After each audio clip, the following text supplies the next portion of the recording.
Banyak orang terlihat baik-baik saja dari luar. Tapi siapa sangka di balik senyuman mereka menyimpan kekhawatiran tentang uang dan rasa cukup yang tak kunjung datang. Mungkin kamu pun sedang merasakannya saat ini. Dan jika iya, maka video ini bisa jadi titik balik yang kamu butuhkan.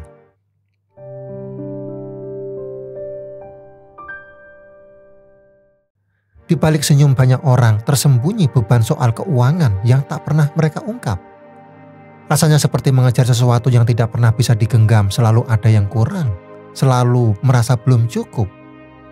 Jika kamu sedang berada di fase itu, terlihat baik di luar, tapi dalam hati bertanya, kemana arah hidup ini sebenarnya? Itulah mengapa hari ini saya ingin mengajak kamu menyelami 5 kunci hidup kaya dan rezeki datang terus. Bukan sekedar uang, tapi tentang cara menjalani hidup dengan utuh. Yang pertama, syukuri yang ada sebelum mengejar yang belum ada.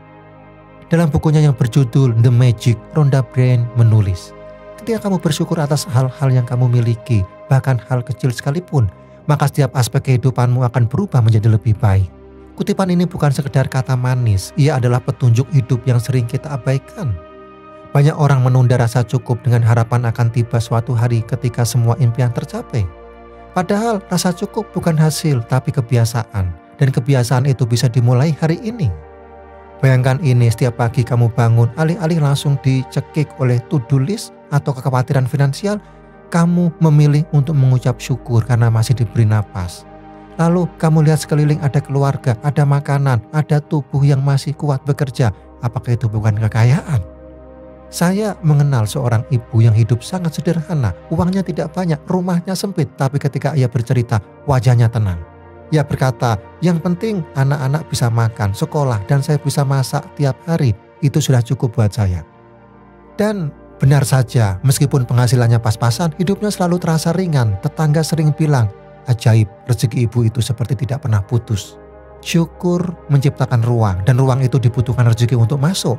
Tapi syukur bukan teori, ia harus dilatih setiap hari. Bahkan saat hidup tidak ideal, bahkan saat dompet sepi.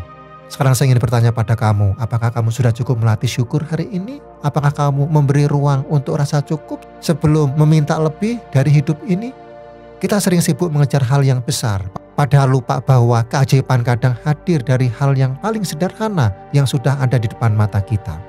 Mulailah dari sana, karena ketika hati merasa cukup, hidup pun mulai melimpah tanpa harus menunggu semuanya sempurna. Yang kedua, jadikan memberi sebagai gaya hidup, bukan syarat kaya. Beberapa tahun lalu, saya punya sahabat yang hidupnya sangat sederhana. Ia jualan sarapan pagi di pinggir jalan. Penghasilannya pas-pasan, kadang malah habis untuk modal hari berikutnya.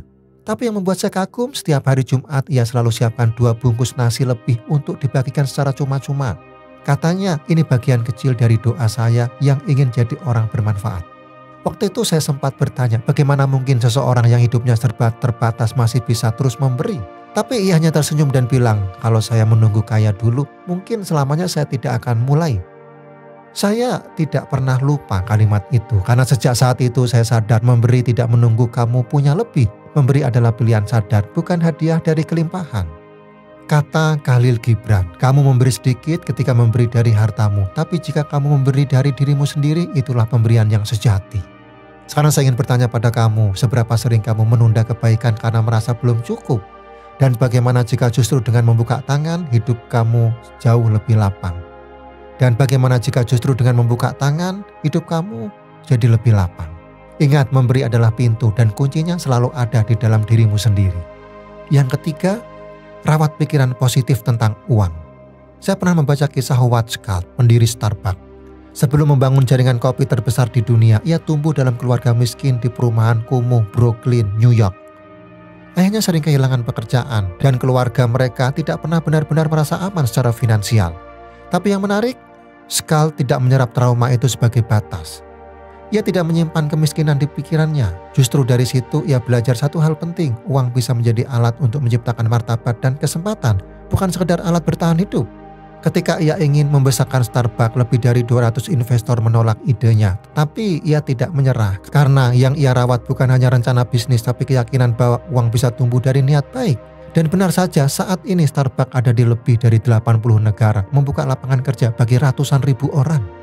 Data dari Stanford menunjukkan bahwa 65% pengusaha sukses mengalami kegagalan besar di percobaan pertama mereka. Tapi mereka terus maju karena mereka menahan pikiran bahwa uang bukan musuh dan kekayaan bukan ilusi, melainkan proses yang dimulai dari pola pikir yang tepat. Banyak orang gagal bukan karena tidak punya kemampuan, tapi karena terlalu sering mengulang pikiran. Saya tidak cukup, atau uang hanya untuk orang tertentu, padahal setiap kata-kata di kepala adalah benih. Jika kamu menanam kekurangan, yang tumbuh adalah kecemasan. Tapi jika kamu menanam kelimpahan dengan niat, kerja keras, dan keyakinan, kamu sedang membangun jalan bagi rezeki itu sendiri. Sekarang coba renungkan, selama ini apa yang paling sering kamu katakan pada dirimu soal uang? Apakah kamu merawat pikiran yang memperkuat langkahmu atau justru yang membatasi pertumbuhanmu? Hidup yang berkecukupan bukan hanya dimulai dari kerja keras, tapi juga dari pikiran yang jernih, yang percaya bahwa rezeki bisa datang selama kamu menjaga keyakinan yang sehat dan menyuburkan niat yang benar. Yang keempat, disiplin dalam kecil, jujur dalam besar. Untuk menggambarkan ini dengan cara yang lebih sederhana namun penuh makna, saya teringat pada sebuah cerita lama yang sering saya dengar waktu kecil. Di musim panas yang cerah, belalang menghabiskan waktunya bernyanyi dan melompat-lompat menikmati hidup seolah tidak ada hari esok. Sementara semut bekerja keras setiap hari, mengumpulkan makanan sedikit demi sedikit untuk persiapan musim dingin. Belalang tertawa melihat semut yang menurutnya terlalu serius dan tidak tahu menikmati hidup. Tapi waktu berlalu dan musim dingin pun datang. Belalang kedinginan dan kelaparan. Sementara semut bisa bertahan karena telah mempersiapkan segalanya dengan disiplin. Dalam cerita itu, semut tidak mengumpulkan dengan cara serakah. Ia tidak mencuri dari siapapun. Ia sabar, konsisten, dan jujur terhadap prosesnya. Saya jadi teringat pada teman saya yang selalu menyisihkan sebagian penghasilannya. Meskipun kecil, ia tidak menunda. Ia tidak berhutang hanya karena gaya hidup. Ia juga selalu tepat waktu dalam urusan kecil. Membayar janji, menyelesaikan tugas, menepati ucapan. Hasilnya, saat kesempatan besar datang, ia sudah siap. Dan rezeki pun datang tanpa perlu dicari keras-keras. Karena sikapnya, bukan sekedar usahanya yang membuka pintu-pintu itu. Kaya tidak dimulai dari hal besar. Ia tumbuh dari langkah-langkah kecil yang dijaga dengan konsistensi. Dan seperti semut dalam fabel tadi, yang kamu tabung hari ini bisa jadi penyelamatmu di musim sulit nanti. Sekarang coba renungkan, apakah selama ini kamu lebih sering menjadi belalang yang menunda atau semut yang sabar mempersiapkan? Apakah kamu sudah cukup jujur dan disiplin dalam hal-hal kecil yang terlihat sepele? Karakter itu seperti akar. Ia tidak selalu terlihat, tapi di sanalah kekuatan sejati sebuah pohon bertumbuh. Dan rezeki sejati hanya bertahan pada tanah yang kuat dan jujur. Yang kelima, berteman dengan proses, bukan dengan hasil instan. Hidup-hidup ini seperti sungai yang panjang dan tenang. Ia tidak pernah terburu-buru tiba di laut. Ia mengalir, melewati batu, melintasi tikungan, bahkan kadang meluap. Tapi ia tetap bergerak dengan tenang dan sabar. Kita pun begitu, rezeki tidak selalu datang seperti kilat yang menyambar. Ia lebih mirip seperti air yang menyusup pelan ke akar-akar tanah, memberi kehidupan dalam diam. Prosesnya sering tidak terlihat, tapi hasilnya selalu nyata. Saya pernah mengalami masa di mana saya begitu ingin semuanya terjadi cepat. Ingin hasil besar, ingin perubahan segera.